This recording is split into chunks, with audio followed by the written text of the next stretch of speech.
fact, let's take you to this press briefing by the National Commissioner General Fannie Masemola live from Parktown. It's a disturbing trend that we have picked up in various parts of the country. Young children as young as 13, 14, 15, 16 and 17 years are being used as runners by older gang members and leaders.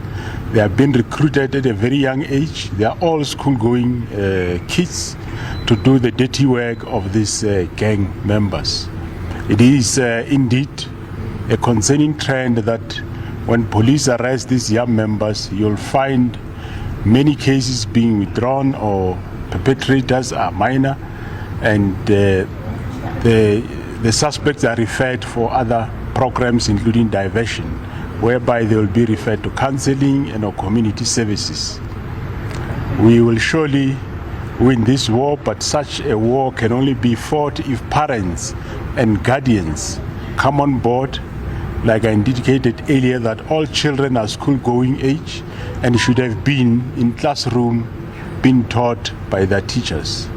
It is being established that the two deceased are 17 and 18 years of age, and the rest of the survivors are under the age of 19 years, and the youngest being 13 years of age. We are also engaging the homeowner to question individuals who is the mother of one of the boys as to how did she allow such a young child to get involved in such activities when they should have been in a classroom. We cannot allow a situation where young children are involved in gambling and gang activities, found smoking, like it was said they were in a group smoking at a specific place. Indeed, the family unit plays an important role to assist the work of the police. It started home, where parents and guardians do their part in instilling discipline and monitoring the children. Ladies and gentlemen, Westbury forms part of the 8 communities in Gauteng where we have deployed the anti-gang unit, and this includes El Dorado Park and Toekomsreis, Lalachte, Reger Park, Nigel, just to mention a few.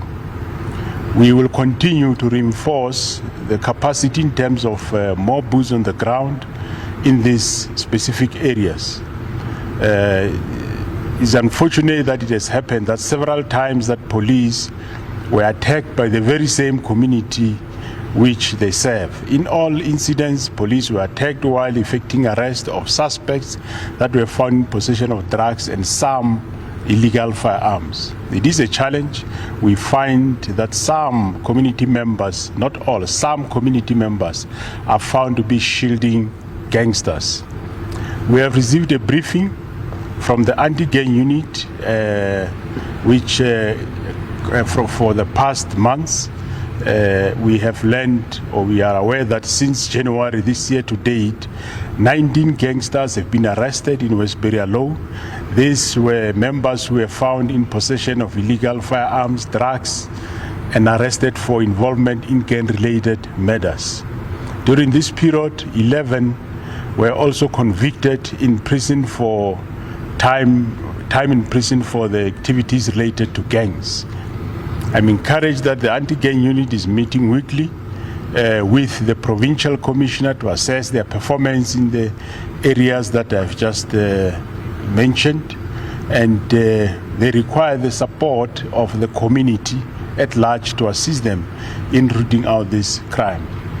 I also directed that we should continuously change strategies, focus on not only the children that are committing this runaround crime and shooting, but focus more on the gang leaders that are sending out these children.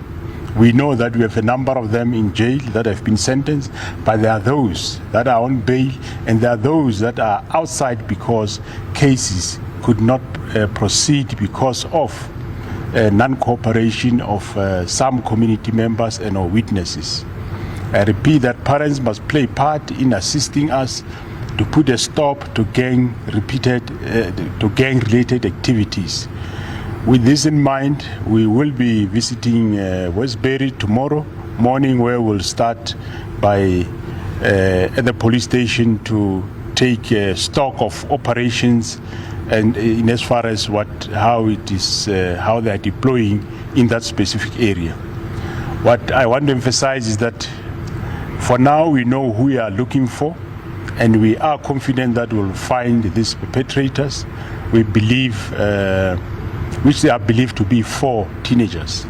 But as I said, I said to the team, we need to focus more on the upper echelons of this specific crime, which is more at the gang leadership area.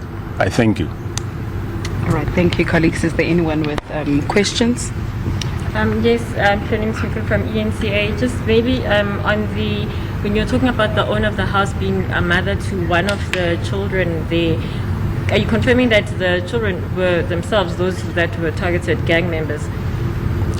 Well, what we are saying is that children as young as 13, 17, and 18 are involved in gang members. A group of them were smoking, and another group of the same age came to shoot these others. Yes, they are gang members, and they are being used by these gang leaders.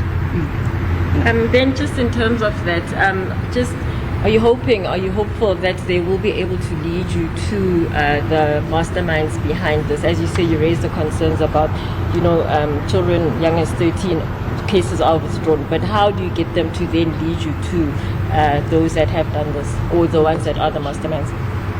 Well, the investigation will be able to lead us, because in this case, we know 2 of the suspects are well known by name.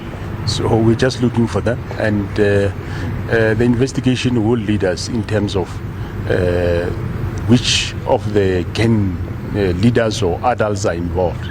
That's the people that we want. Thank you very much, Commissioner, for your time. My name is Calvin from SABC News. I just have 2 brief questions for you. First, the first question is that the unit was established to mainly to weaken or meet the gangs. And do you think your unit has a capacity to actually deal with what is happening? We don't want to see situations that are mostly taking place in your areas of the Western Cape, because the situation is much more volatile there. What needs to be done, Commissioner, to make sure that we don't reach that level? And also, it has been happening in Westbury, in Rivale, in North Geseg, and in El Dorado Park, where you would see gangsters terrorizing the community. What needs to be done to end that? Thank you. Thanks, Calvin. Calvin, what we have done now, we are adopting strategy that, like I said, it doesn't take us anywhere to run around these kids that are shooting on the street. I also said the team in Western Cape, let's focus on the people that are behind these kids, so that we systematically deal with them. We have started that in Western Cape. We have started that also in Gauteng, and in Westbury we'll also be doing the same. Focus more on people that on gang leaders and adult members that are involved in gangs. That will assist us to address the issue of the kids. As long as the kids are not being used, there's nobody that use them, then we'll have less of a gang violence. Any other questions, colleagues? Yes, just two from me. General, when you do talk about these children, what will then happen to them? You raised that issue earlier about the children, but again, you say you know 2 of the suspects, but they are still minors. Again, I know maybe it sounds a bit like it's repetition. What hope is there? There is a process in terms of how you deal with children. As you know, children do get arrested, and depending on their condition, the probation officers that get involved to determine where should these children be going, either on the care of parents or be diverted for further counseling or whatever. So there's quite a lot of processes that are involved.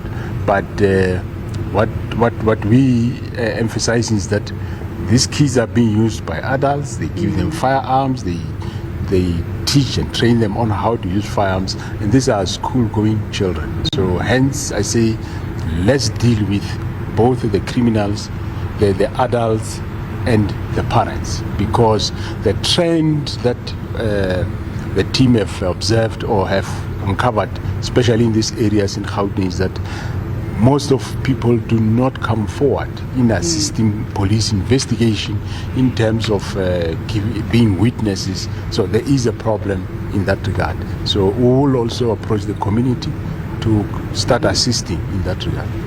And then just in terms of we were speaking to General Kekana earlier that the police were in the area, but this still managed to happen even with that police presence. Is that not concerning? Well, yes, I'm aware. During the briefing they told me when this happened, the police were just 2 streets away. I spoke to the official who was visible walking on the street when this shooting happened. So all we are saying is that, remember, we cannot have a police at every corner or at every house. We need, like, community. In this case, the community assisted us because they told us who did the shooting. So hence we know who we are looking for. But it does not only end up there, it ends up with going to court and giving evidence that this is what I've seen happening on this day by this person. So that is very crucial. It doesn't mean once you give it to police, then you are out, police must see to finish in terms of how do they deal. Well, there are some other scientific methods that we will use as evidence, but we also need people that have seen what was happening. All right, one more question, colleagues, and then we wrap up. Okay, mine would be on the relationship between the members of the South African Police Service and the community, because we know that the community also needs to play a role in terms of assisting the police. When we spoke to some of those members, they told us that they don't want to say anything because they know that they might be victimized and they don't trust the police. So we just wanted to get to know about that, because we know that those criminals are part of the community members. Also, what we have noticed is that these criminals have more firearms than the police, and we just wanted to know from the commissioner now, how are you going to deal with that? Because it does seem that there are a lot of guns in those areas, as Westbury, Langlaagte, Noordgeseg. What is your strategy to disarm them or try and make sure that you take those guns away from those criminals? Thank you. That would be the very That was the last question, colleagues. Thanks. Well, the operations that we have, like as you heard, that the police were just 2 streets away from where the shooting is happening. They do stop and searches, they do search, they do get intelligence, they search certain premises, and they do pick up firearms. They do find firearms.